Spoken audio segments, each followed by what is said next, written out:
de economia do cuidado. Economia do cuidado é o cuidado com a família, com os filhos, com as crianças, com os doentes. E 80% é feito por quem? Por quem? Por mulheres, né? Não está escrito em lugar nenhum que tem que ser feito por mulheres, mas infelizmente a maioria da economia do cuidado é feita por mulheres. E isso tem uma interferência quando você vai abrir um negócio. Assim como o mercado financeiro, o ambiente de tecnologia tem linguagens muito específicas. A gente percebe na rede, quando a gente começa a divulgar programas de aceleração de startups, aí começa a falar growth hacking, aí começa a falar assim, escalável, aí começa a falar uma linguagem que eu acho que é bem ruim, porque é uma linguagem, não é que as mulheres não entendem, não é sobre isso.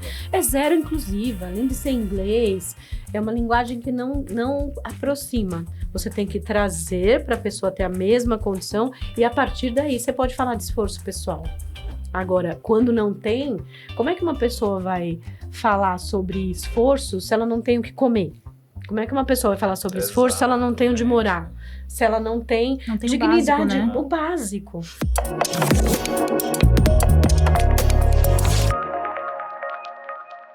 Bem-vindos ao Storma Talks, o seu podcast sobre inovação da Seguros Unimed. E hoje, com a ilustre presença da Ana Fontes. Ana Fontes, tudo bem? Tudo bom, que delícia estar aqui. E para completar nosso board aqui, para conversar com a Ana Fontes, aqui do meu lado, Fábio Nuggi. Olá, pessoal. Extremamente ansioso aí. Eu estava aguardando esse momento de estar junto com uma mulher tão inspiradora como a Ana Fontes. Que delícia. E para completar o nosso time aqui hoje, Gabriele. Gabi, eu nunca chamo de Gabriele. Gabi Doro. Oi, Gabi. Oi, tudo bem? Você sempre erra meu nome, né? Mas tá tudo é de bem. propósito. É um prazer estar Só aqui. pra causar. Sim, ele sempre causa. Mas é um prazer estar aqui, principalmente do lado da Ana Fontes, né? A Ana é uma pessoa super inspiradora, mas para quem não conhece ela, Ana, aquele pitch de 3 minutos que você estava explicando pra gente, conta quem é a Ana Fontes. Pra falar o currículo dela precisa de 3 minutos mesmo, viu? Bom, eu não vou falar currículo, eu vou falar quem eu sou. Eu já fui executiva do ambiente corporativo, trabalhei durante quase 20 anos numa grande empresa. Sou empreendedora há 15 anos, 15 ou 16, sei lá. Acho que 15 ou 16 anos, por aí. Estou nessa jornada como empreendedora. Sou fundadora da Rede Mulher Empreendedora, que é um negócio social que ajuda mulheres com geração de renda através do empreendedorismo. Também sou conselheira de várias empresas, inclusive da Seguros Unimed e de outras organizações. E estou nesse mundo aí, ajudando outros empreendedores e empreendedoras a seguir nessa mesma jornada, que não é fácil, viu? Diferente do que as pessoas pensam, eu falo muito as verdades. Quem me acompanha nas redes sociais sabe que eu sou até meio dura com isso, porque eu falo que empreender não é fácil. É muito romantizado, né? Sim. E pra gente começar a quebrar esse romance, né? A mulher que começa a empreender, quais são os grandes desafios para ela? Nossa, são muitos, mas eu vou resumir em alguns que são os mais fortes e os mais difíceis. Eu acho que um primeiro grande desafio é a questão do equilíbrio, né? Não sei se a maioria das pessoas conhece a questão da que a gente chama de economia do cuidado. Economia do cuidado é o cuidado com a família, com os filhos, com as crianças, com os doentes. E 80% é feito por quem?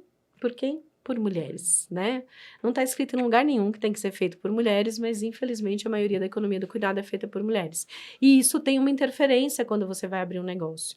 Porque diferente do que as pessoas pensam, você ganha em flexibilidade quando você vai empreender, mas você tem um volume de trabalho maior. Então, fica muito mais difícil para essa mulher que empreende para lidar com essa questão da economia do cuidado. Esse é um primeiro ponto. O segundo ponto é acesso a dinheiro. As mulheres têm menos acesso a capital do que os homens. E isso é um negócio super triste. Por conta do mecanismo, né, do sistema financeiro, por conta do tipo de negócio e por conta de construção social, né? O território do dinheiro sempre foi um território muito masculino. É muito recente você ver mulheres falando sobre dinheiro. Então, esse é um segundo ponto que é muito importante. Um terceiro ponto, que é absolutamente fundamental, é o acesso a ambientes de inovação. Normalmente, as mulheres, 70% empreendem no que a gente chama de áreas de domínio da mulher, que é moda, beleza, alimentação fora de casa, serviços. Isso não é um problema. Só se torna um problema quando a gente abre negócios absolutamente iguais aos que já existem e quando a gente não tem acesso a ambientes de inovação, para criar negócios que sejam diferentes, que tenham diferenciais e que com isso tenham uma chance melhor de dar certo. Então, esse também é um ponto muito importante. E o último ponto, tem N outros, mas eu vou falar só esses que são os mais importantes. O último ponto é o que a gente chama de acesso ao mercado. Ou seja, eu sou uma empreendedora, sei lá, eu faço bolo, ou eu sou uma empreendedora que tem uma clínica de estética, como é que eu vendo o meu produto, o meu serviço? Para as mulheres isso é mais difícil, porque, na verdade, a questão de vender é uma coisa que não é ensinada para a gente desde cedo. Negociação não é ensinado para a gente desde cedo. Não é que a gente não saiba e a gente não possa aprender, mas é que é algo de construção social mais difícil. Então, assim, somando essas 4 coisas, esses são os principais desafios. Tem outros, mas se a gente resolve esses, a gente já resolve uma boa parte dos problemas. Não é fácil. Muito interessante esse ponto que você colocou do ambiente de inovação, Ana. Uhum. Como que na rede vocês estimulam, né, as mulheres da rede empreendedora a olhar, porque assim, você não tem um caminho, você não tem um caminho traçado. Sim. Então, acho que depende muito de cada contexto, de cada pessoa e aí por diante, né? E da pessoa encontrar, de certa maneira, o seu próprio caminho, né? Como que vocês trabalham esse processo da inovação na rede Mulher Empreendedora? Essa pergunta é muito bacana, porque assim, há alguns anos atrás, acho que uns 6, 7 anos, mais ou menos, as mulheres vinham falar pra gente, eu estou criando um negócio na área de tecnologia, uma startup, por exemplo. Elas falaram, mas eu não consigo passar em programas de aceleração. Porque quase 100% dos programas de aceleração eram compostos por homens, porque o estágio que os programas de aceleração pediam era um estágio mais elevado. E aí aquilo foi me incomodando. Eu falei, puxa, mas por que ela... Eu fui conversando com as aceleradoras e eles falaram, a gente não pega em MVP, que é o estágio inicial, a gente não pega no pré-operacional, a gente quer alguém que já está numa fase de escala. E os negócios delas ainda estavam numa fase mais inicial. Foi aí que eu tive a ideia de criar um programa de aceleração da rede só para mulheres. É a melhor solução? Não necessariamente, mas na época era a solução possível. E a gente tem esse programa até hoje. Então, a gente seleciona, e o que é bem duro, um programa de aceleração, ele tem um custo alto. Porque você tem que, pelo menos por 6 meses, um programa bem feito, você tem que educar, dar conexão, apresentar para investidores, ter pitch day, demo day e tudo mais. Só que o que acontecia, né? A gente não consegue selecionar um volume grande de mulheres. A gente seleciona a cada batch ou a cada ciclo 10 mulheres, 10 negócios. E a gente tem 400 inscrições a cada ciclo. Então, a gente consegue, né, trazer essas 10 mulheres, mas a gente está deixando, sei lá, mais de 90% que a gente não consegue. O que a gente faz hoje, a gente tem parcerias com outras aceleradoras, e aí a gente indica, ou as aceleradoras vêm nos buscar e falam, Ana, você pode divulgar o nosso programa de aceleração? Que é uma forma também da gente complementar. Mas só isso não é suficiente. A gente precisa de, por exemplo, políticas públicas que priorizem negócios liderados por mulheres para programas de inovação. A gente tem uma briga aí com várias organizações e instituições, porque, por exemplo, acesso a recursos de FINEP, acesso a recursos de FAPESP. FINEP ainda a gente tem uma parceria com eles, a gente faz um programa de inovação para mulheres, focado em mulheres empreendedoras com eles, exatamente para acelerar. Então, são formas de conseguir. Ou então, a gente tem programas de aceleração com empresas patrocinando. A gente tem programa de... É muito legal. Iniciativa privada é tipo sala patrocinada na faculdade, né? Exatamente. A gente faz, inclusive, segmentado. A gente fez um programa de aceleração alguns anos atrás para a Pandora, que eles queriam selecionar 10 negócios liderados por mulheres na área de varejo e eles queriam um foco específico. A gente fez a seleção e a gente fez o processo inteiro de aceleração. E aí, com isso, a gente conseguiu ajudar a empresa para identificar esses negócios e, do outro lado, a gente conseguiu também com que as mulheres tivessem acesso. E como esse programa da Pandora, a gente faz N outros programas de aceleração, além do nosso próprio, que é bancado por nós. Então, é uma forma da gente conectar com os ambientes de inovação. Não é perfeita, não é a única possível, mas eu acho que é uma forma. E você percebe o interesse maior das mulheres nesse sentido? De procurar essa inovação, de querer participar desses programas? Eu percebo, sim, o interesse, mas ainda tem uma coisa, uma barreira que eu acho que é muito de linguagem também. Assim como o mercado financeiro, o ambiente de tecnologia tem linguagens muito específicas. A gente percebe na rede, quando a gente começa a divulgar lá programas de aceleração de startups, aí começa a falar growth hacking, aí começa a falar assim, escalável, aí começa a falar uma linguagem que eu acho que é bem ruim, porque é uma linguagem, não é que as mulheres não entendem, não é sobre isso. É zero inclusiva, além de ser inglês, é uma linguagem que não aproxima. O que a gente faz é meio um depara lá na rede.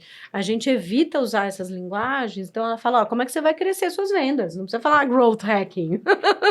Como é que você vai crescer suas vendas? Como é que você pode, por exemplo, se inscrever nos programas que tem alguma linha de crédito ou uma linha de recurso financeiro para inovação? Não acho que falta interesse delas.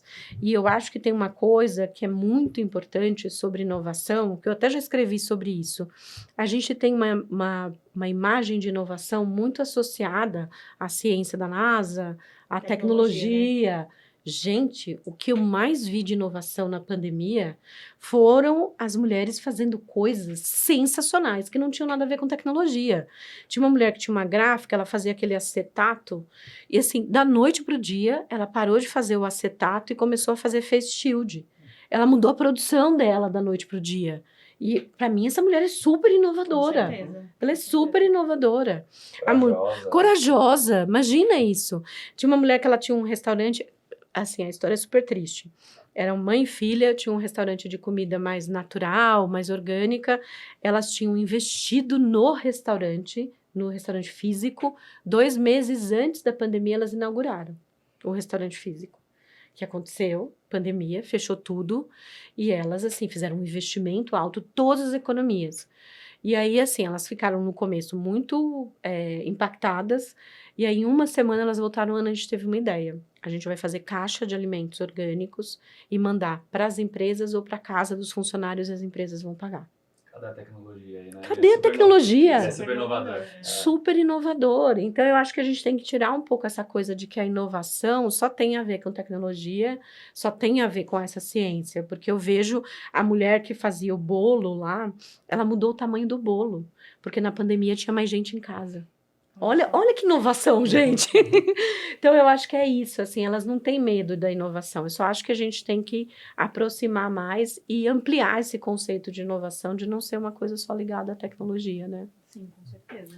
Ana, como surgiu a Rede Mulher Empreendedora, né? E até um pouquinho de como que foi esse estalo de uma posição executiva para decidir empreender. Também é inovar, né? Porque também inovar. E muita coragem. Né? Não, foi muita coragem, a gente fala no mundo do empreendedor que é o nosso salto de fé, né? Porque empreender é um salto de fé. Você se joga e você olha lá para baixo e você fala assim, o que vai ter? Um colchão fofinho, vai ter um monte de espeto, vai ter um monte de pedra, você vai se arrebentar, você vai ter alguns momentos que vai ter alguma coisa que vai te segurar.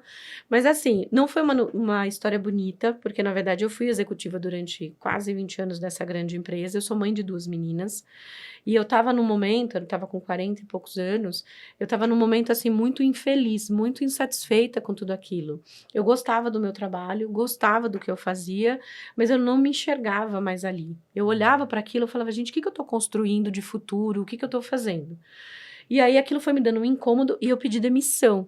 E as pessoas olhavam, os meus colegas executivos, tiveram alguns que me chamaram na sala, quando eu falei que ia pedir demissão, não faz isso, como é que você vai criar suas filhas?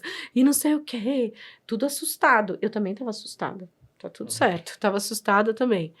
Mas aí eu falei, não, eu vou tentar. Só que eu não sabia direito o que eu ia fazer. Aí eu me juntei, eu tive um primeiro negócio antes da rede, eu me juntei com outros 2 amigos, que é uma das coisas mais erradas que a gente faz. Não façam isso! Juntei com 2 amigos e a gente Você criou... nunca trabalhou com eles antes? Não, nós éramos amigos de cerveja, de casa. Depois acabou a amizade. Acabou a amizade, fui até bloqueada no Facebook. Acabou a amizade, o negócio. Pra vocês entenderem como é sociedade. Sociedade, olha, dá pra fazer um podcast específico. Só sobre sociedade. Tenho várias coisas, já fiz vários artigos sobre isso. E a gente abriu um negócio de recomendações positivas na internet, Elogia Aqui. Ainda existe, eu vendi em 2011, a gente brigou. Isso, era mais ou menos isso, era de resenhas positivas, era o oposto do Reclame Aqui. Só que a gente se desentendeu nessa sociedade. E aí, durante o processo desse primeiro negócio, eu participei de um programa social da FGV, que era um programa que capacitava mulheres que tinham pequenos negócios. Era um programa financiado pela Fundação Goldman Sachs, era um curso de 3 meses, 2 dias por semana inteiros, que a gente aprendia a fazer gestão de um negócio. E aquilo foi assim... Sabe quando você olha e fala, meu Deus, o que eu estava fazendo até agora? Como é que eu estava fazendo isso até agora?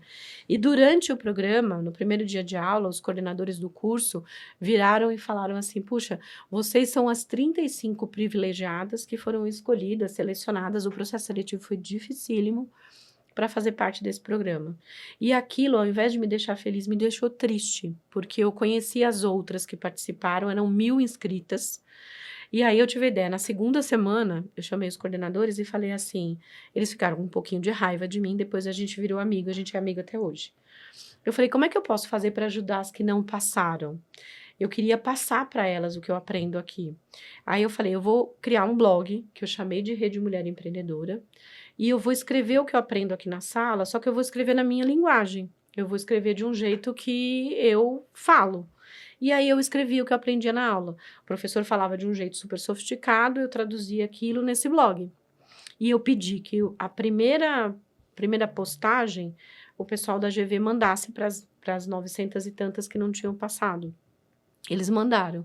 E eu fui tocando, fiz o curso, eu respondia lá o blog, falava com a mulherada, terminou o curso, me formei. Que ano foi isso? 2010. Na época ainda o blog era forte. Era aquele laranjinha, que eu acho que era do Google, até era Blogger, eu acho. Era o Blogger. Era um laranjinha. Tava no auge. Tava no auge. Tinha um negócio que chamava RSS, que as pessoas assinavam. Ai, gente, olha a idade sendo demonstrada aqui. Mas hoje RSS a gente usa para podcast. Ai, então olha. continua o protocolo. Gente, era um negócio surreal. E aí passou 6 meses... E eu tinha um espaço de coworking, tinha um Elogia aqui, e aí o blog. O blog não era um negócio. 6 meses se passaram, e aí eu fui ver, eu tinha 100 mil pessoas assinando o blog. E a mulher, porque uma foi passando para outra, para outra, para outra. Aí em 2011, surgiu o Facebook. Aí eu criei uma página no Facebook, criei um grupo, porque a mulherada falava. Eu falava, gente, eu não consigo responder vocês. Eu sou uma pessoa, eu fazia à noite de final de semana.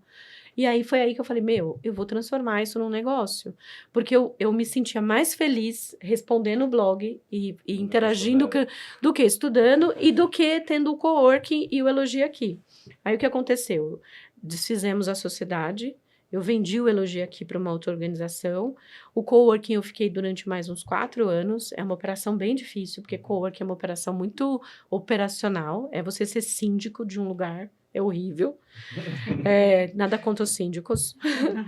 Mas aí eu me dediquei à rede. E aí eu passei a olhar para a rede como um negócio. E na época ninguém falava de negócio social. Todo mundo conhecia um pouco do Yunus, do conceito dele. Falei, eu vou transformar a rede num negócio social.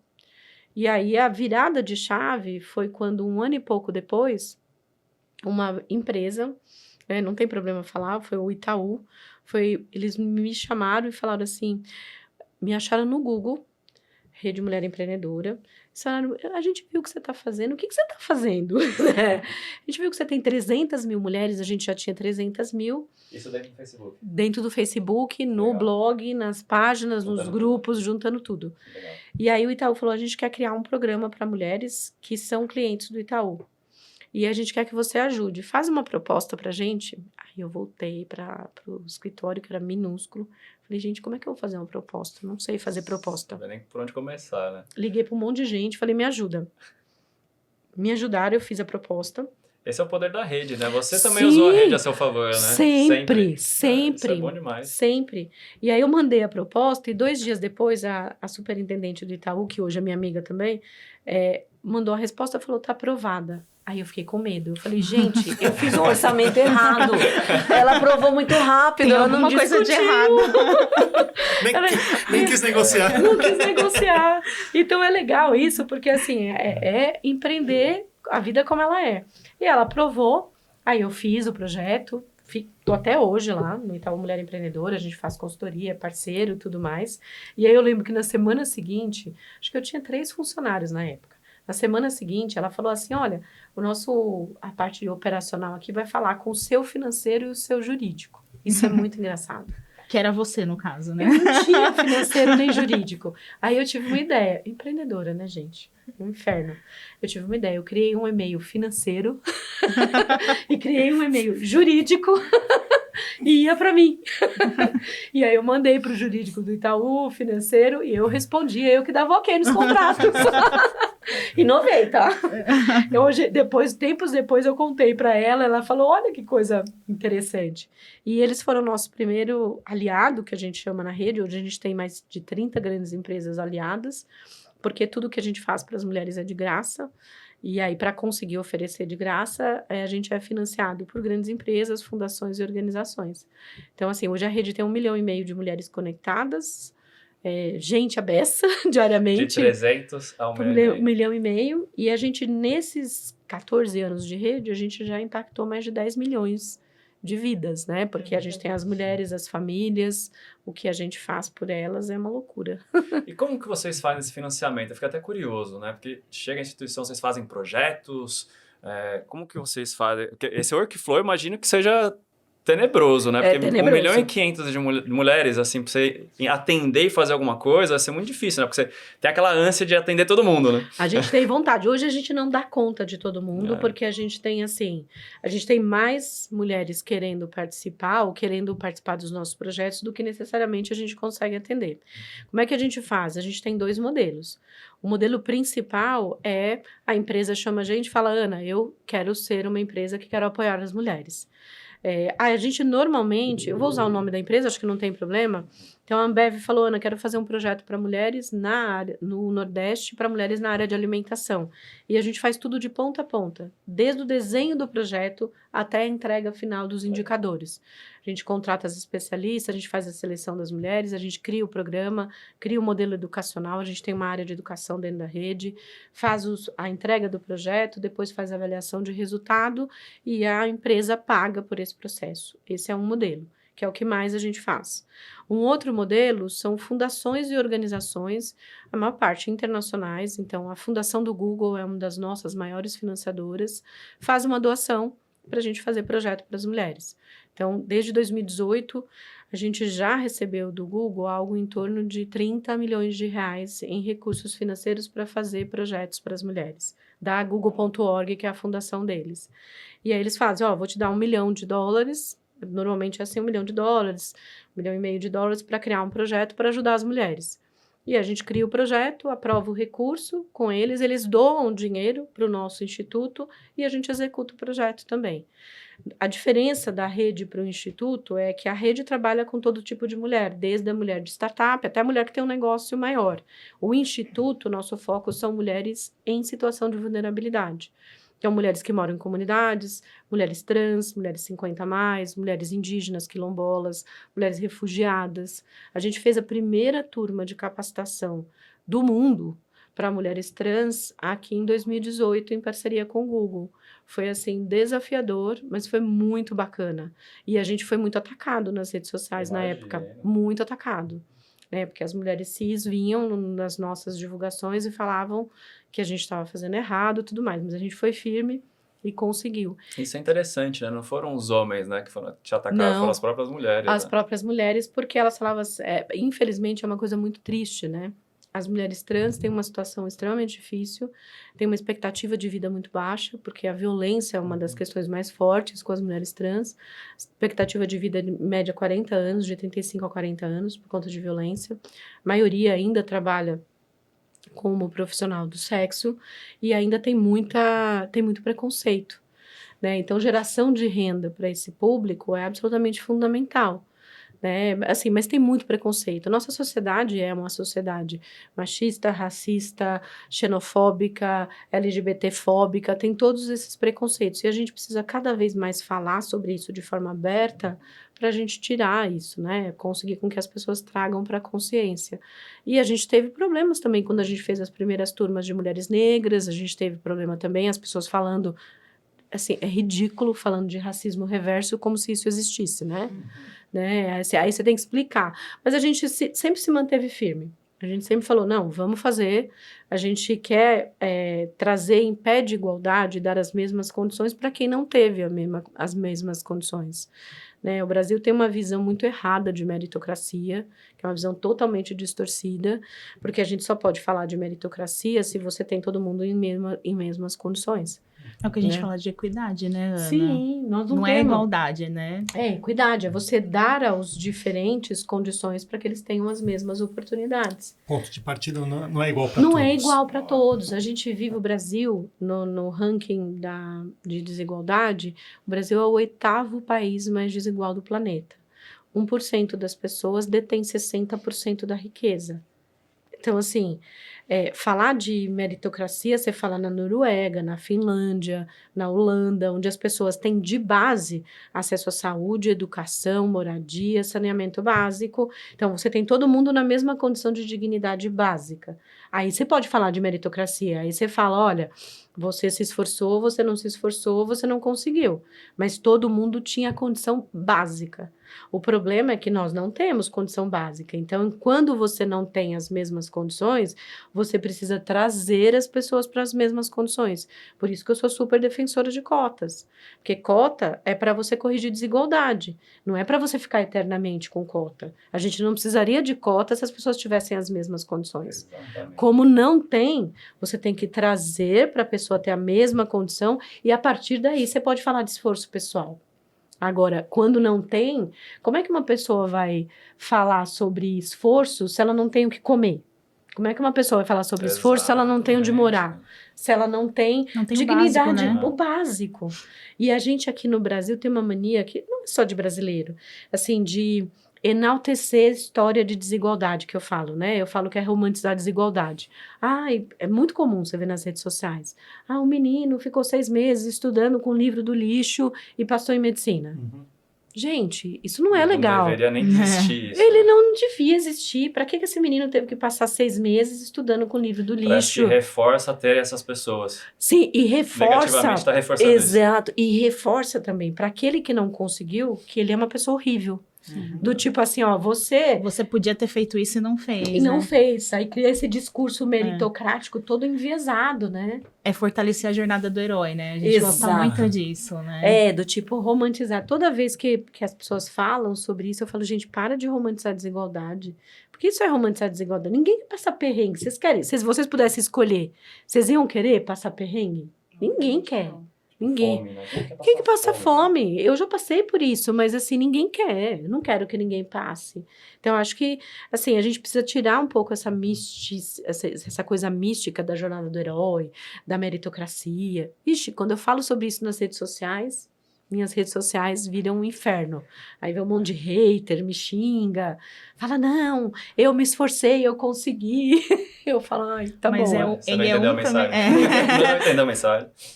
Não, e também é num universo imenso, né? Sim. Então, assim, a gente não pode tomar aquilo como parâmetro. E você põe um peso sobre as pessoas que não Muito conseguiram. maior. É muito maior. É muito difícil. E aí você vê, por exemplo, tem uma discussão muito grande sobre educação que tem muito a ver com inovação, né? Porque a base, né, de toda a inovação vem da educação, né? De você ter acesso à informação, de você ter acesso a conhecimento. O Brasil desandou nos últimos anos em relação à educação. A gente precisa retomar, né, educação de qualidade acessível e pública, né? Porque não adianta a educação de qualidade ser só privada. Eu hoje tenho uma situação privilegiada, minhas filhas têm o privilégio de estudar numa escola particular. Mas, assim, o ideal seria que todo mundo tivesse educação boa de base pública, e a gente não tem. E a gente tem que brigar por isso. Aí eu vejo gente, às vezes, falando nas redes sociais, não, educação boa não é para todos. Eu falo, oi? E aí a gente chega num ponto, né, Ana? Porque, assim, quando a gente vai para um vestibular em escolas públicas, né? Quem passa são essas pessoas que estavam estudando nas escolas privadas anteriormente. Então, aí... Isso é um contrassenso. Absurdo, porque você amplia mais ainda a desigualdade. E muita gente, especialmente pessoas privilegiadas, são contra cotas. Porque são contra... Eu já ouvi de pessoas que eu conheço falando assim, meu filho não passou na USP por causa das cotas. E a pessoa mega privilegiada e com condição de pagar para o filho R$10.000 na faculdade de medicina. Eu falo, mas pô, que bom que você pode pagar, né, querida? né? Porque não precisaria ter... Poderia até mudar o modelo de negócio numa faculdade de medicina. Tipo, quem tem condições paga E quem não abre tem. para quem não tem. E aí até Exato. financia mais a faculdade para ela ser melhor e oferecer mais para outras Sim. pessoas, você muda completamente o sistema. Você muda o sistema. Então, assim, é sobre essa discussão que a gente Ah. tem que fazer, sabe? E a discussão, eu acho que uma das mais importantes, talvez não fosse nem a do ensino de graduação, fosse do ensino básico. Fundamental, Básico, assim. É o primordial, né? 0 a 6 anos é onde as crianças aprendem tudo, né? Onde elas fazem a formação, onde elas conseguem ter entendimento do mundo, e a gente tem um caminho longo. Isso é interessante, Nana, quando a gente olha a distribuição, seja de médicos, de dentistas, profissionais de saúde no geral, eles estão lá nos grandes centros, né? Sim. E é justamente por quê? Porque é o ambiente, é o local deles, né? É o Sim. local que a gente é formado, então a gente nem cogita ir para a periferia e tudo Exato. mais, né? Então a gente vê que isso acaba gerando um ciclo vicioso, né? É porque você multiplica a falta de acesso. Porque você vê... Eu sou conselheira do Instituto Avon, e o Instituto Avon trabalha com 2 causas, que é o combate ao câncer de mama e o combate à violência contra as mulheres. E aí eu vejo o mapa do combate ao câncer de mama, enquanto uma mulher de São Paulo tem acesso, sei lá, mesmo que seja pelo SUS, a uma ressonância magnética, imagina uma mulher de uma cidade que fica a 400 quilômetros de Manaus ter acesso a uma ressonância para ver em que estágio está o câncer de mama dela. Imagina assim, ela ter acesso a um médico de qualidade para que ela consiga fazer um diagnóstico de qualidade. E você tá falando do câncer, né? Tem umas coisas mais simples, até vacinação, Sim. cara, uma complexidade, chegar a vacina, Enorme. que é o básico. Né? Enorme. A gente fez um projeto lá no Instituto, em 2021, que foi um dos projetos mais desafiadores, não em quantidade, porque a gente tem projeto hoje, que chama Ela Pode, que a gente faz em parceria com o Google, vai até 2025 e a gente impactou já 300 mil mulheres. Então, é um projeto grande, o foco é Norte e Nordeste. Mas esse projeto era para 45 mulheres na região amazônica. Que eram os vários estados da região amazônica. O Ministério Público do Trabalho nos chamou, junto com a ONU, a Divisão de Infraestrutura, porque eles tinham uma situação que são as mulheres que são vítimas de escalpelamento de barco. A maioria das pessoas nunca ouviram falar sobre isso. Faz o motor do cabelo. Porque se transportam naquelas canoas compridinhas que tem um motor atrás, as mulheres sentam na parte de trás do barco, não procurem no Google isso, porque é bem feio a imagem, com o cabelo solto, e o cabelo enrosca no motor e faz um escalpelamento mesmo. Né, arranca o couro cabeludo, o cabelo, tudo mais. E eles estavam com 40 e poucas mulheres na pandemia, ou seja, foi em 2021, então a gente não conseguia fazer esse trabalho presencial. E aí eles falaram, Ana, 90% delas os companheiros abandonam depois do acidente. E o que a ONU e o Ministério Público faziam? Conseguiam a prótese capilar, né? Porque não cresce depois do cabelo. Conseguiam a prótese capilar, o atendimento psicológico para elas, porque fica uma sequela muito pesada. E elas precisavam, como elas perdiam os companheiros, porque eles abandonavam elas precisavam gerar renda. Então, a nossa parte do trabalho era durante 2 meses trabalhar capacitação para essas mulheres, para que elas conseguissem ou abrir negócio, ou querer fazer alguma coisa dentro de casa, para que elas conseguissem se desenvolver. E assim, foi um dos projetos mais desafiadores. O primeiro dia de aula, que foi um único que a gente fez todo mundo junto, porque o acesso à internet Imagino, na região norte, assim, elas têm o celular, têm o pacote de dados do WhatsApp, que é o gratuito, mas elas não têm acesso a vídeo. E aí, o que a gente fez? Como era na pandemia, a gente não podia fazer presencial, a gente criou um programa com áudio-aula pelo WhatsApp. A gente fazia audioaulas diárias de 5 minutinhos, a gente mandava as aulas pelo WhatsApp, tinha uma ferramenta que fazia a medição, elas respondiam 2, 3 perguntas e a cada 15 dias a gente fazia um encontro. Super inovador, né? Porque você tem um desafio Total. desse, como que você faz? Como é que Aproveita as ferramentas que você tem na mão. Cara, Pois isso é é. sensacional. Foi muito assim, e você vê, uma inovação que a gente primeiro a gente ficou assim meio paralisado, porque a gente falou, o que que a gente faz, né? Porque tudo que a gente sabia fazer não tinha como fazer. Não podia fazer presencial, porque ainda era na pandemia, não podia fazer por vídeo, nós temos uma plataforma de cursos na rede, que é super bacana, não podia fazer pelo YouTube, não podia fazer, e a gente falou, o que que a gente vai fazer? Aí a gente ficou discutindo lá com o pessoal da área educacional, aí a gente achou uma ferramenta que não era carésima, e a gente fez tudo pelo WhatsApp. Olha que coisa Muito doida. legal. Via audioaula. Isso é inovação, né? E os resultados depois? Como vocês mensuram isso? Que eu imagino que deve ser incrível as histórias, né, depois. A gente pega os casos, né? A gente fez um documentário sobre esse caso. A gente pode até depois, se vocês quiserem, a Legal, gente manda... deixar os links aqui na Sim, descrição do sim. episódio. A gente fez um documentário super interessante. Assim, mais de 90% delas recuperaram a autoconfiança, que isso é muito importante. Metade delas abriram negócio. Quem já tinha negócio melhorou a renda dela em mais de 40%. Então, a gente faz sempre avaliação de impacto para entender o quanto aquilo representa. E uma das coisas mais importantes nos depoimentos, que foi, assim, forte pra gente, é que elas formaram uma rede entre elas.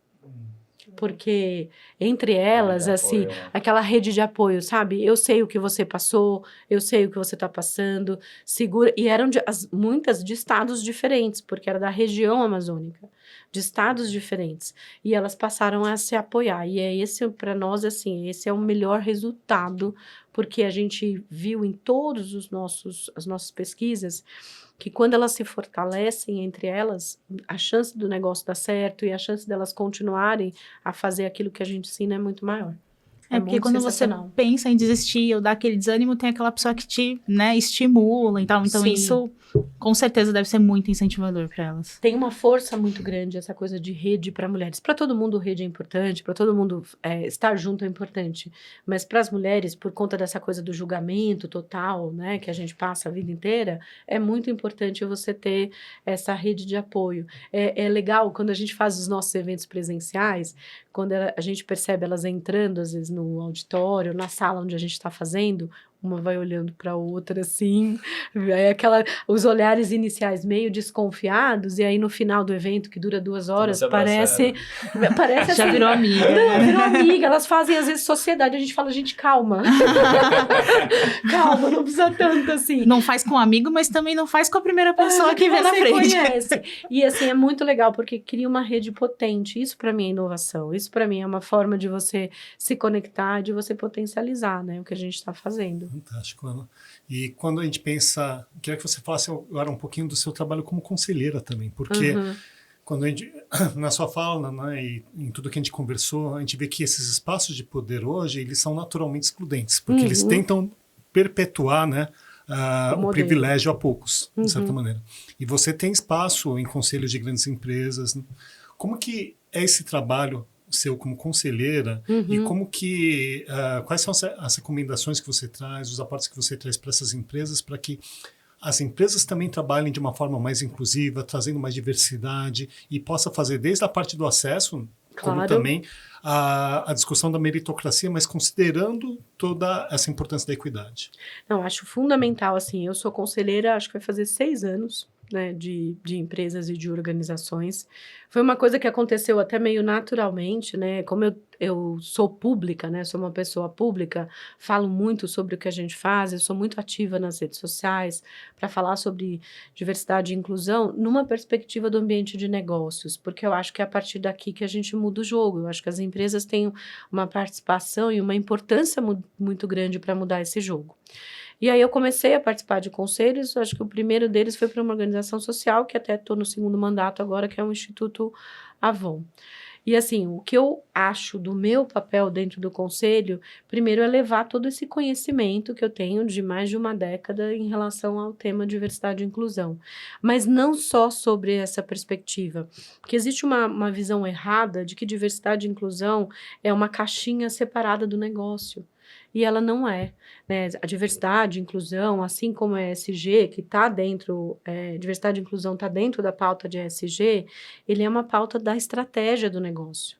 E o que eu tenho feito nos conselhos é isso, é falar, você não pode separar isso como se fosse criar uma área. Eu tenho visto muitas empresas criando uma área, eu tenho uma head de diversidade. Normalmente, as empresas põem uma mulher negra como head de diversidade. É como se fosse assim, praticar ali, falando, olha... Eu tenho, né? Eu tenho. Se alguém perguntar, eu tenho. Mas aí, não dá equipe para essa mulher ou para essa head, É só não pra dá... dizer que tem Exato. PR stunt. Exato. É um negócio que você faz só pra sair na imprensa. Só para sair na imprensa. Você não dá equipe, você não dá budget e você não dá voz para ela participar na discussão estratégica da empresa. E aí não funciona. Eu acho que o meu desafio em todos os conselhos que eu participo é mostrar que isso não é apartado. Diversidade é sobre inovação, diversidade é sobre a sua empresa conseguir faturar mais, diversidade é sobre você conseguir ter um negócio mais inclusivo. Teve um dia, há um tempo atrás, eu fui falar sobre diversidade e inclusão para uma mega empresa e o board da empresa eram 10 pessoas, 10 homens brancos, e eu peguei o currículo deles antes de fazer a palestra e eram todos assim, pareciam ter saído de um copiar-colar. Eram todos formados em universidade de primeira linha, tipo GV, USP, tinham todos feito intercâmbio internacional, depois, assim, feito ou um MBA ou intercâmbio internacional, todos eles tinham uma história corporativa muito parecida, e eu ia falar de diversidade e inclusão para essas pessoas. Aí eu falei, como fazer isso para conectar, né? Eu não posso falar... Porque preciso conectar as pessoas. Senão ele se distancia já na Sim, conversa. E aí eu levo dados, eu levo estatística, eu levo informação de outros países, eu levo dados mostrando, por exemplo, o Brasil ele é majoritariamente feminino e negro. Então, 52% do Brasil são mulheres, 56% são pessoas negras. Negro no Brasil é a somatória de pretos e pardos. Eu sou uma pessoa parda, então eu estou no grupo de pessoas negras. E aí, quando eu falo para eles assim... A tua empresa vende para esse público. Como é que dentro dos ambientes de decisão você não tem ninguém que pense como o público dos produtos que você vende? Não tem lugar de causa, não né? Não faz sentido. Aí vocês têm umas discussões, e eu já participei disso no ambiente corporativo, totalmente enviesadas, totalmente tortas, porque quem está ali não faz parte desse universo. E aí a chance dessas pessoas conseguirem pensar em coisas novas é menor. Aí eu mostro estatísticas de inovação e eu mostro que a inovação surge do conflito. Né? Toda boa inovação, ela surge de uma discussão, de um conflito, de alguém pensar de um jeito, outra pessoa pensar de outro. O cara tá indignado com uma coisa que quer mudar. Exato. E aí, se as pessoas pensam igual, se elas vêm da mesma origem, se elas vêm das mesmas bolha, referências, qual a chance de ter discussão nesse ambiente? Nenhuma. Então, a chance de inovar, nenhuma. Eu lembro que eu fiz um post sobre inovação, acho que tem uns 4 anos esse post, talvez um pouco mais no LinkedIn, e foi engraçado que é um post bem pequenininho, e aí esse post viralizou para 1 milhão de pessoas. Porque eu escrevi assim, numa sexta-feira à tarde até, que nem é um dia muito bom de internet.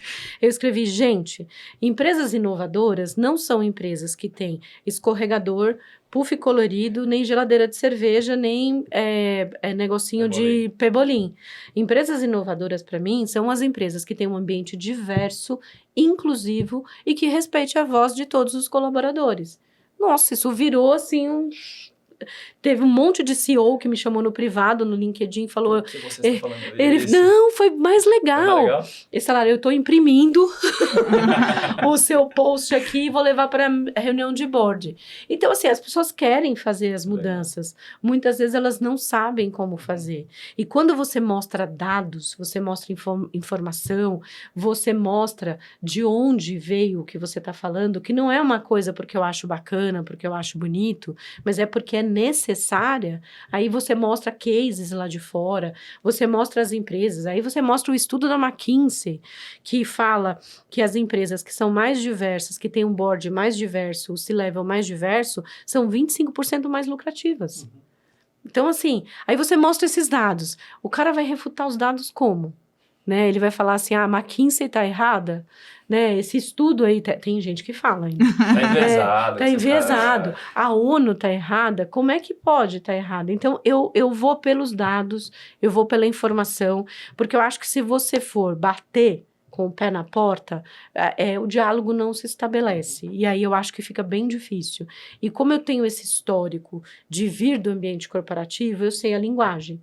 E aí eu apelo sempre para a linguagem corporativa, porque eu sei o que é ali o dia a dia de você ter que aprovar as coisas em comitês, das pessoas terem medo de tomar decisão, porque o ambiente corporativo é isso, é comando e controle. As pessoas têm medo de tomar decisão.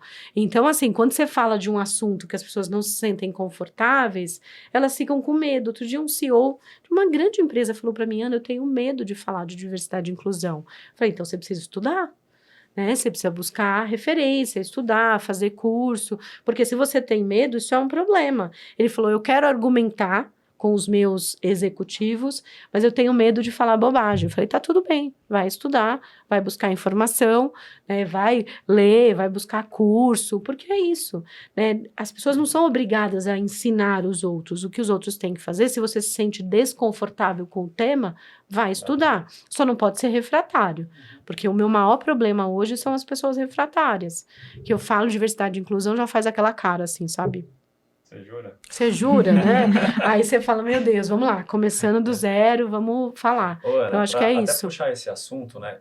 Quais são, se você elencar 3, não vou falar vários, né? Os 3 maiores erros das pessoas quando elas falam de diversidade e inclusão. Nossa, tem tantos. Eu falei 3. Os 3 maiores, se você for pegar os dados assim e falar, esses são os 3 principais erros das empresas. Primeiro, não fazer diagnóstico. Eu tive uma mega empresa há uns 5, 6 anos, eu fazia consultoria de diversidade e inclusão. Hoje eu não faço mais. Porque dá muito trabalho, muito tempo, eu indico outras consultorias. A empresa veio falar para mim assim, a empresa com milhares de funcionários. Não, eu acho que a gente não tem problema com as mulheres aqui, a gente não tem problema de diferença salarial entre homens e mulheres, a gente não tem problema de retenção de mulheres. Eu falei, olha, porque eu faço essas perguntas, né? Eu fazia essas perguntas, qual é a retenção de mulheres? E eles não me deram as respostas, mas responderam tudo que não tinha problema. Falei, vocês têm certeza? Aí eu sugeri que eles fizessem um diagnóstico. Eu falei, faz um diagnóstico. Pega mulheres pós-licença maternidade, quantas ficam, quantas saem. Pega diferenças salariais, cargos e salários. E eles acharam que você tá falando bobagem. Nós não temos diferenças de cargos e salários entre homens e mulheres. Passei uns 3, 4 meses, eles foram fazer o diagnóstico, aceitaram fazer a lição de casa. A cara de choque do VP de RH, de comunicação, quando eles trouxeram os dados, porque eles nunca tinham feito essa avaliação, foi chocante. Porque, assim, o nível de retenção deles, de mulheres pós-licença maternidade, era só 40%. As mulheres ou iam embora porque elas pediam demissão, porque elas não se sentiam bem naquele ambiente, ou elas eram demitidas. E eles não tinham essa informação. Então, eu acho que o primeiro grande erro é você não saber de verdade o que está acontecendo. Então, esse é o primeiro grande erro das grandes empresas. O segundo grande erro, esse é muito comum. Querer falar de diversidade na comunicação, mas não olhar para dentro de casa.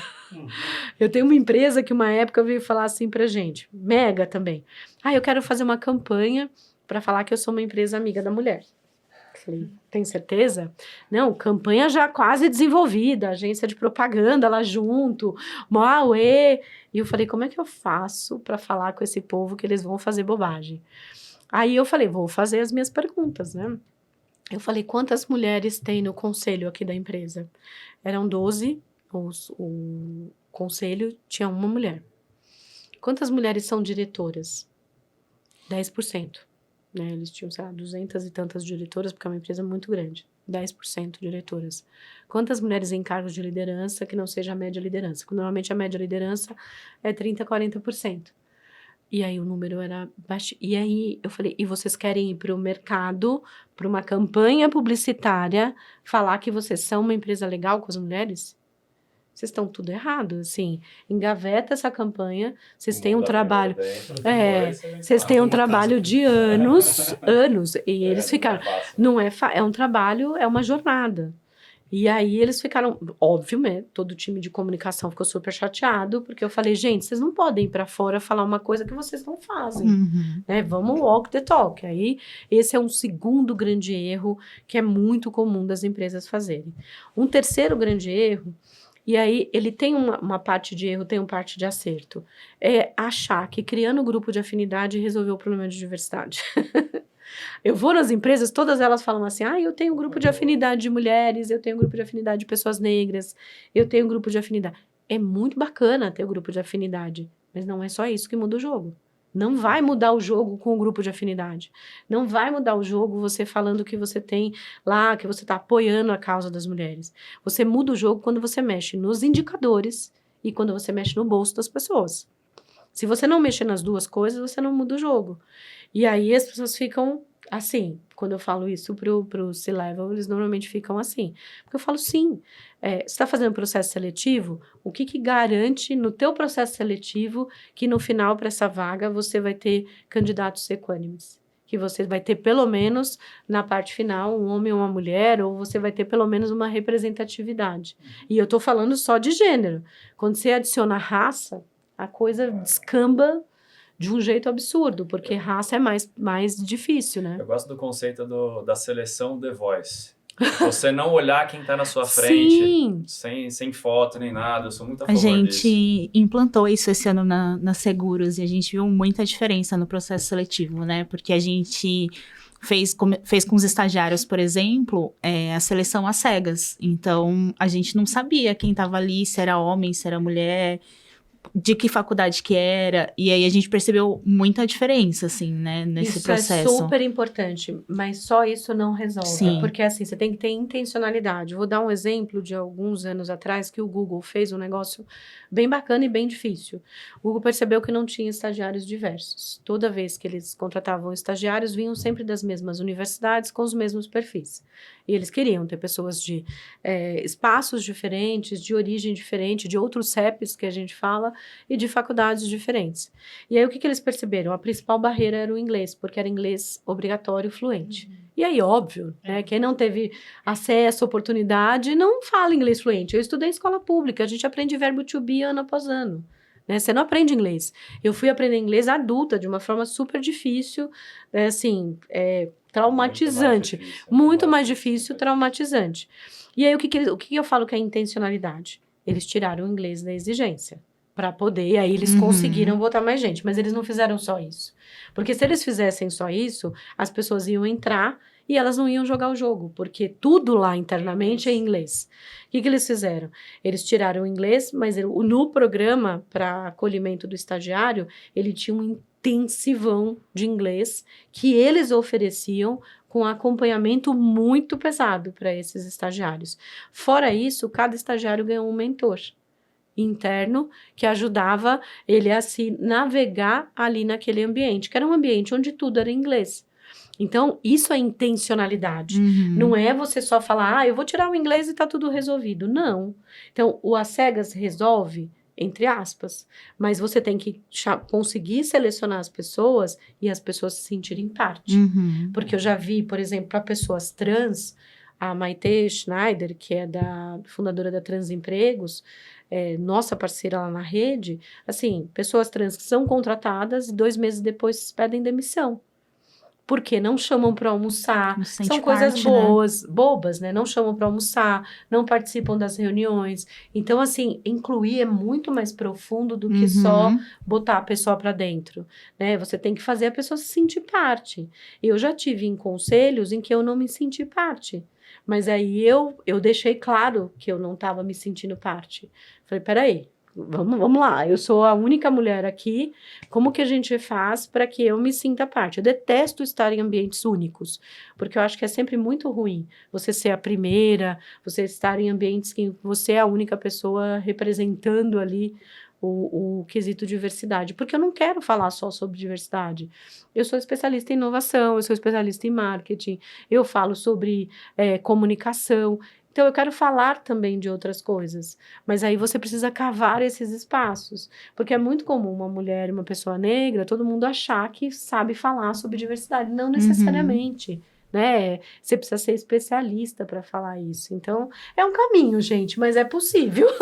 O acesso ao começo, né? Mas a dificuldade é a inclusão. Inclusão de verdade, e é aí, isso. Quando a gente pensa nesse processo de inclusão, Ana, como que deve ser o trabalho da empresa? Qual que é a recomendação que você dá? Porque ele envolve muito conscientização. Sim, é acolhimento. Eu falo que é acolhimento.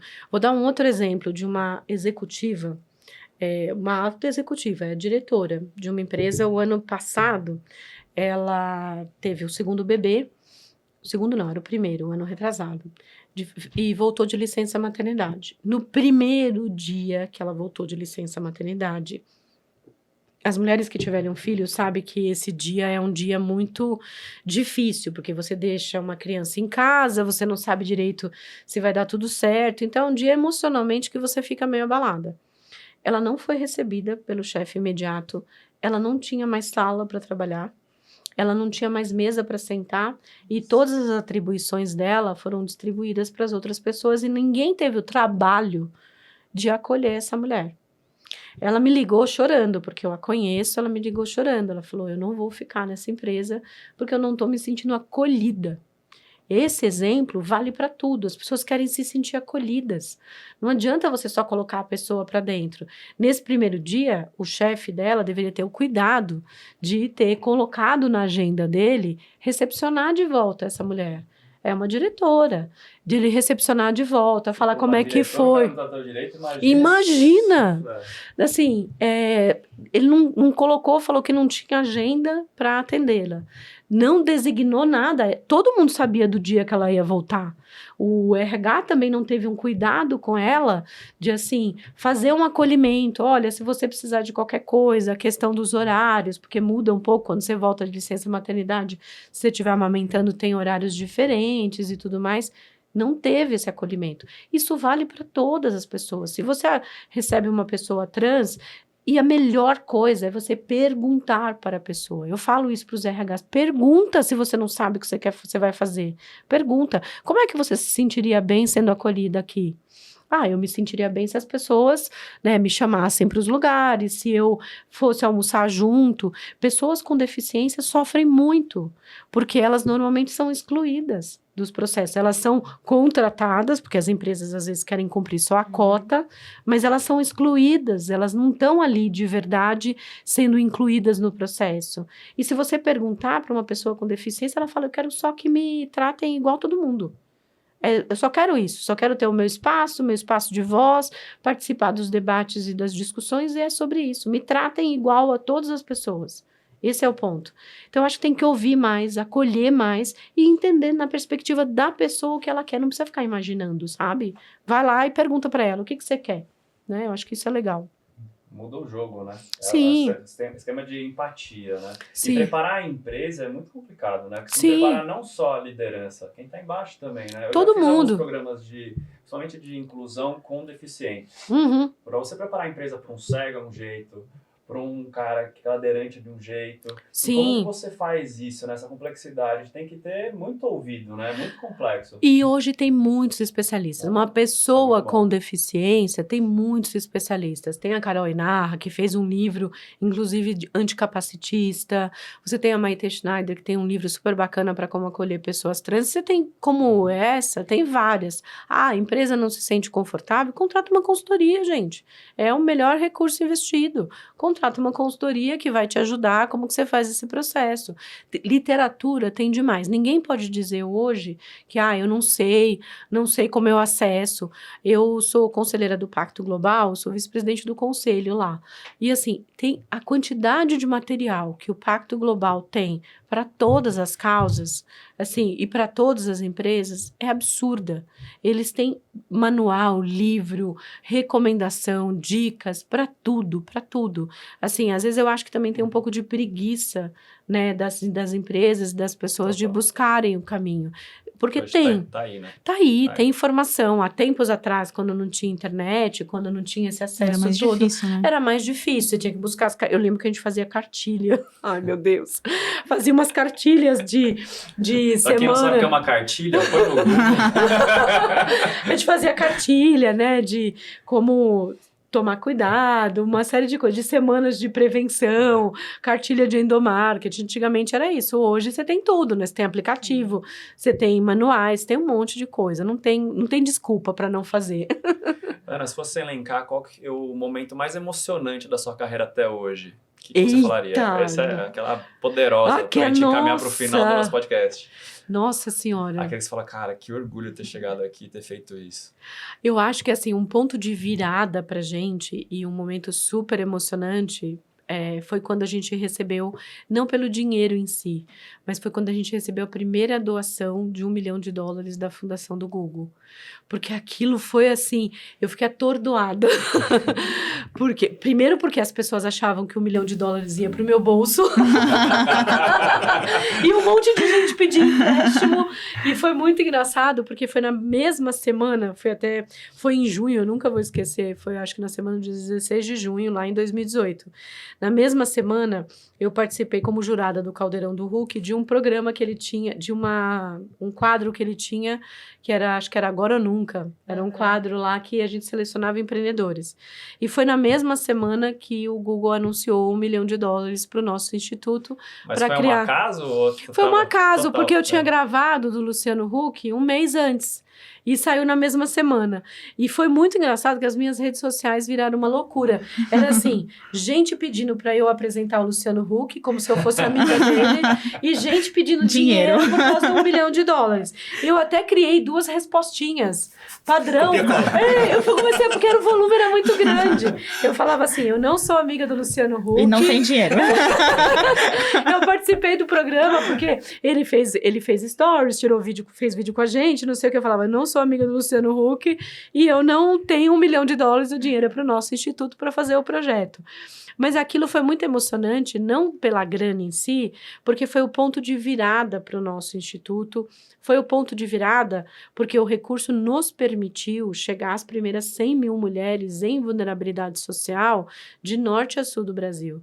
Foi dificílimo porque o Google teve que acreditar que a gente conseguia fazer, porque nem a gente sabia que a gente conseguia fazer. Eles acreditaram no que eu falei, acreditaram no que eu mostrei, nos dados, nas informações, e acreditaram no que a gente tinha feito até ali.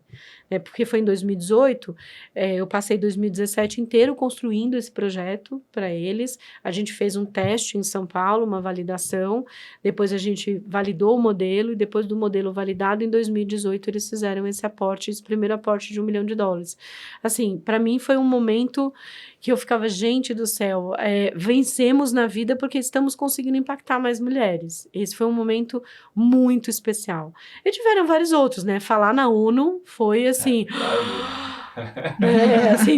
tirar o fôlego. Esse foi um outro momento também, que eu já nem lembro mais quando foi a primeira vez, porque eu já falei lá, eu falei em Genebra, no palácio lá da ONU em 2022, foi um momento super especial, que eu participei de um painel com várias outras pessoas, depois no Pacto Global, no evento de 2022 também, em setembro, eu fui uma das oradoras lá, e foi muito sensacional, porque você fala na sede da ONU, é meio sonho das pessoas, né? Falar, é meio surreal, né? É meio surreal. Eu confesso que eu ficava assim, gente, me belisca, pelo amor de Deus, ali, né? Bate aquela síndrome da impostora. E quantos sonhos antes você teve, pesadelos no palco, não conseguindo falar? Porque não... Não, um monte de vezes, assim, as pessoas falam, nossa, você fala tão bem. Eu falo, gente, mas para chegar nesse fala tão bem... Foi tanto...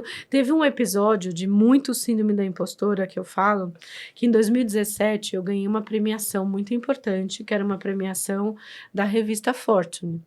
E eu ia receber em Washington a premiação. Então, era uma premiação em dinheiro, que era acho que $20 mil.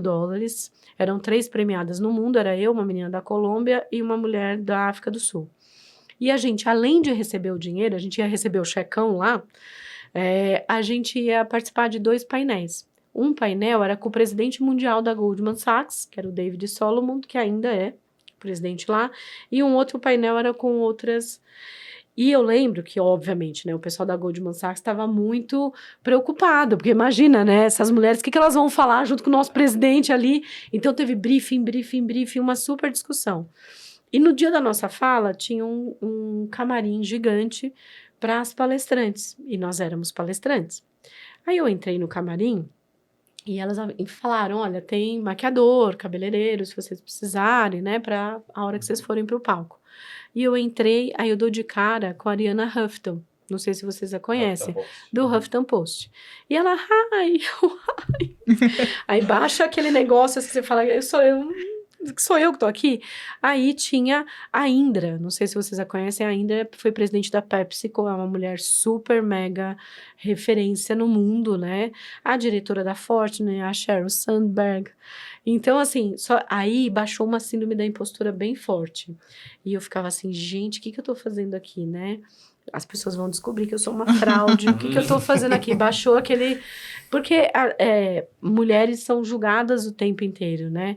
Aí depois eu me recompus ali na hora, internamente. Eu falei, não, esse é um lugar que eu Mas legal que pertenço. tinha um monte de mulher também ali, Sim, né, te apoiando. E foram super acolhedoras. Conversei um pouco com elas. Então, assim, foi surreal. Assim, nossa, dá pra ficar contando um monte de momentos surreal. Um jantar que eu tive com a Angela Merkel. Então, assim, foi surreal. Por isso tem vários momentos, assim. E eu, assim, tipo, falo com ela, não falo com ela. Nós éramos em 60 pessoas num jantar mesmo, num palácio lá na Alemanha. E eu tava fazendo parte do W20. E eu levantei e fui falar com ela, né? Claro, né? Oportunidade única, né? E tava ela e a Gastar meu alemão. então, imagina, não falo nada, só falava no máximo um vundabá da vida, que não é nada. E tava a Christine Lagarde também, que era na época presidente do FMI. E assim, eu falei, gente, momento surreal da vida, eu conversando com a Angela Merkel e com a Christine Lagarde. E aí eu pedi pra uma mulher que tava do lado tirar uma foto, né? Porque foi um momento, 2 minutos ali. E a mulher que eu pedi, eu nunca esqueço até hoje, eu não sabia quem era ela. E ela foi super fofa, ela ainda ficou dando bronca na Angela Merkel, falou assim, faz assim, faz assim. Ela falava com ela em inglês. E aí depois eu descobri que a mulher era a ministra da Angela Merkel. Eu pedi pra mulher tirar foto, eu falei, meu Deus, vergonha alheia, né? Mas é tipo, Ela foi vários momentos. fofa, pelo menos, Vários né? momentos. Então, assim, o meu trabalho me permitiu estar em lugares muito interessantes, né? Ter esses momentos meio mágicos aí, de estar com pessoas que eu admiro profundamente, como a Angela Merkel, já tive com a Malala, também um momento super surreal. O Justin Trudeau, que é um cara super bacana, é um super he for she, né? É um homem que defende a diversidade, que é o único país que tem um ministério 50-50 de homens e mulheres. Enfim, tem muitos momentos especiais. Eu paro e olho e falo, gixe, essa menina que veio de Alagoas tá aqui com a, com a Angela Merkel, é bem bacana, bem bacana. Que demais. Pra gente encerrar agora, eu vou puxar uma pauta que é complexa. No nosso mundo, falando de inovação e tecnologia, Tá. inteligência artificial, diversidade e inclusão, vieses. E o Ixi. que a gente pode esperar daqui para frente para não deixar as pessoas para trás com a inteligência artificial? O que a gente tem que fazer para não deixar as pessoas para trás? Primeira coisa, tem que seguir uma mulher que se chama Nina da Hora. Quem não conhece a Nina da Hora é uma das maiores especialistas em inteligência artificial do Brasil. É uma mulher negra maravilhosa. É conselheira do Supremo Tribunal Eleitoral. Ela é conselheira do ministro Barroso, é uma menina jovem, maravilhosa do Rio de Janeiro. Eu falo isso porque ela tem falado muito sobre a perspectiva de inclusão de inteligência artificial, né? Porque os algoritmos são criados por homens brancos e eles reproduzem os vieses, né? E a inteligência artificial também reproduz os vieses. Eu acho que uma das grandes discussões não é só a segurança e a utilização, é a reprodução dos vieses pela inteligência. Então, eu acho que tem muito debate, né? Tem muito debate. Eu acho que tem que ter regulamentação, sim, e estão discutindo regulamentação, precisa, porque senão vai virar terra de ninguém. Imagina esse ano que é um ano eleitoral, de eleições municipais, as manipulações que estão acontecendo aí, os discursos de ódio, usando pessoas, né, falsificando fala das pessoas. Hoje é muito simples, né? É muito fácil. Então, eu acho que tem que regulamentar, sim, e a gente tem que trabalhar nos algoritmos para a gente pensar como é que a gente inclui as pessoas. Eu lembro quando, no primeiro ano da pandemia, em 2020, a gente na rede fazia todos os cursos presenciais. E nós fomos, assim, jogados no mundo digital, sem estarmos prontos para o mundo digital, e a gente tinha que atender mulheres em vulnerabilidade que não tinham acesso ao mundo digital. Nós tivemos que dar 10 passos para trás e fazer letramento digital. E fazer letramento digital, onde acesso de qualidade à internet só 25% das pessoas têm. Acesso de qualidade, só 25% das pessoas têm. Então, pensa, assim, que a gente tem um desafio de acesso. A gente tem um desafio anterior de letramento digital, para aí sim as pessoas pensarem na inteligência artificial. E a questão dos vieses dos algoritmos. Eu acho que é um assunto que a gente tem que debater e debater. Porque senão a gente vai reproduzir. Não sei se foi... A Nina fala muito sobre essa discussão da identificação via... A identificação facial. Biométrica. Ela é muito contra, principalmente na utilização pela polícia, porque você reproduz os modelos que são os modelos que existem, né? Você pega uma pessoa negra e fala que aquela pessoa negra é a mesma pessoa porque os algoritmos reproduzem. Até um tempo atrás, e ainda até hoje tem algumas buscas que você faz, se você buscava uma pessoa feia, né, na internet, quando você digitava pessoa feia, apareciam quem? Pessoas negras. Isso é um negócio horroroso. Quando você digitava empreendedora, ele corrigia para empreendedor. Quando você... A Anitta fez até uma brincadeira, né? Depois o Google foi lá e corrigiu. Você colocava patroa, ele falava sobre questões domésticas e não sobre... Então, assim, Não, tem muito... uma coisa, também tinha carro batido, aparecia mulher junto, tinha umas piadas que os caras faziam de programação, que você fala, cara, Sim. olha o viés que tá ensinando. Sim, Pra criança também. Porque quem programa... A maioria dos programadores são homens brancos. A gente fez projetos e faz ainda projetos de inclusão de meninas em ambientes de desenvolvimento. A gente fez um projeto com o Google durante 3 anos, que foi um projeto muito legal, que era ajudar coletivos de meninas que ensinavam outras meninas a programar. Isso era muito legal. A gente acelerava esses negócios. Então, eram meninas de 15, 16, 17 Tem anos. que plugar a Simária, que a gente Sim. entrevistou. Sim. Quero ser dev. Nossa, maravilhoso. Ela A tem um gente... programa desse, a gente entrevistou ela aqui no... A gente acelerou Programaria, Maria Lab, Women Up Games, Mastertech, Mulheres na Computação e várias iniciativas que ensinavam outras meninas a programar.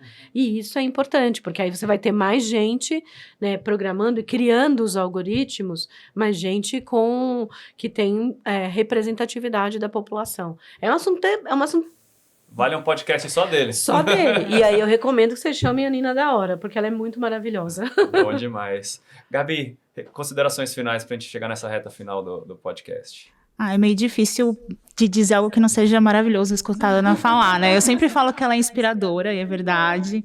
E é sempre um prazer gigante ouvir ela falar de qualquer coisa, assim. Acho que eu aprendo muito, é uma troca muito legal. Fico bem feliz com isso também. Eu adoro falar, gente. E a gente adora te ouvir. Exatamente, hipnótico. Que bom. Nog? Não, acho que esse encontro, essa fala é transformadora, né? Então, agradecer muito, Ana. E eu vou tomar a liberdade de até de parafrasear as 3 dicas que você deu em relação à empresa e trazer um pouquinho para a reflexão pessoal. Né? Que você colocou 3 dicas lá. A primeira do diagnóstico. Sim. Eu acho que a gente pode fazer um autodiagnóstico, verificar na semana as pessoas que a gente interage, quão diversa que é essa interação. Em seguida, você falou, né, dessa questão de ter essa intencionalidade e de verificar, né, como que a gente pode modificar, né, esse cenário. Uhum. Então, a partir do momento que a gente faz o nosso diagnóstico, avalia e entende, segunda coisa, né? Arrumar a nossa casa. Sim. E verificar assim, não, então vou ter intencionalidade de diversificar também os meus relacionamentos, como que eu vou acolher as pessoas ao nosso redor. Então, acho que, pelo menos eu levo muito isso aqui, essa fala, Que legal. o que a gente pode trazer para cada um de nós, né? Para que a gente possa cada vez mais promover um ambiente mais inclusivo também. É a pauta da inovação, né? A diversidade está dentro da Sim. sua área, né? Exatamente. Sim, não dá para ser inovador sem ser diverso e inclusivo. Não existe como. Ana, muito obrigado pelo projeto Highlander de vida meu aqui. Aprender sempre um pouco com as pessoas. Para quem não conhece Highlander, vai pesquisar na internet agora. Você jovem, geração Z, que não conheceu, clama Cloud. Ou Matrix, né? Que pega um pouquinho da inteligência da pessoa. Você que gostou desse episódio, Ana, obrigado. Adorei. Esse foi mais um Stormia Talks. Você que gostou desse episódio, compartilha com seus amigos. É importante para a gente manter essa comunidade de inovação. E até a próxima.